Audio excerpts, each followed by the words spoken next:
Nous allons passer à la suite du chapitre, donc vecteur, problème de géométrie, grand 2, collinéarité. Donc c'est un nouveau mot, un nouveau vocabulaire donc, que vous ne connaissiez pas.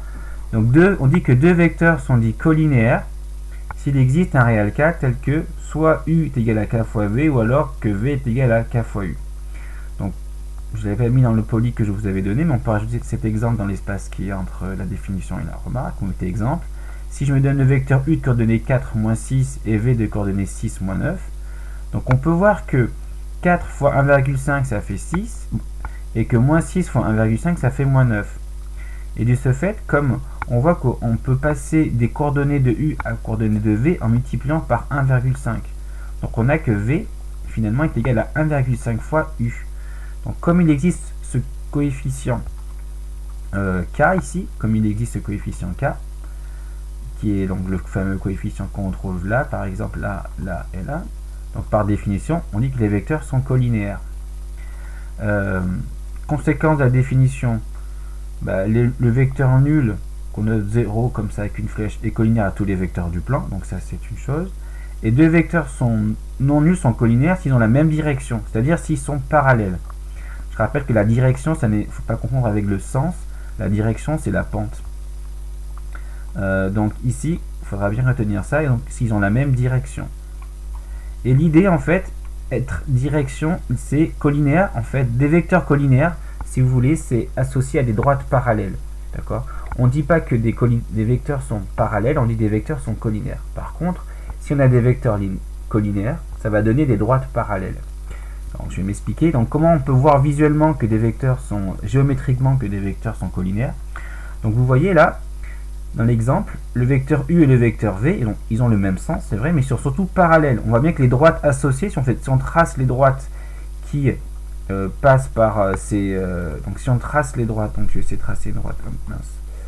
Si on trace une droite ici, là, vous voyez, cette droite-là et cette droite-là, elles sont parallèles, associées au vecteur. Donc on dit que ici les vecteurs sont collinaires.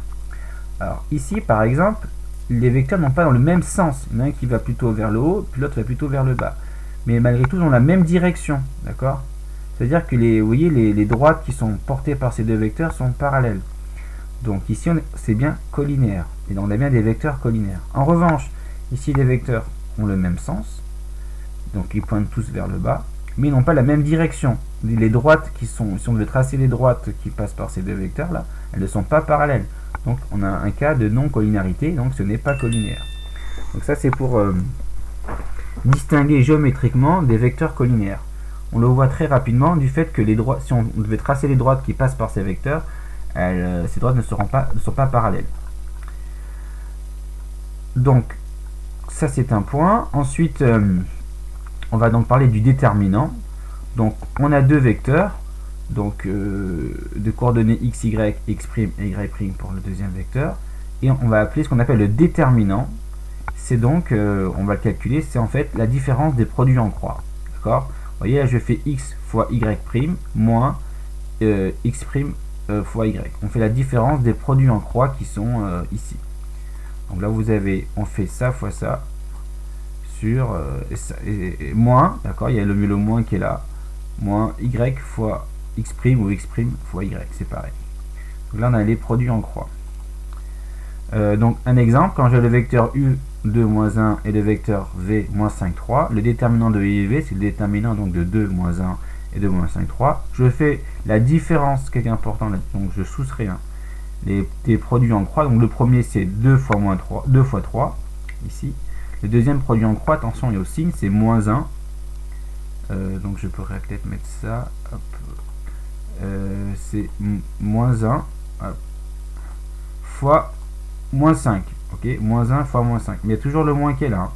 Donc ça fait 2 fois 3, 6. Moins 1 fois moins 5, ça fait plus 5, donc 5. Ça fait 2, 6 moins 5, ça fait 1. Donc ça c'est un premier exemple de calcul des déterminants.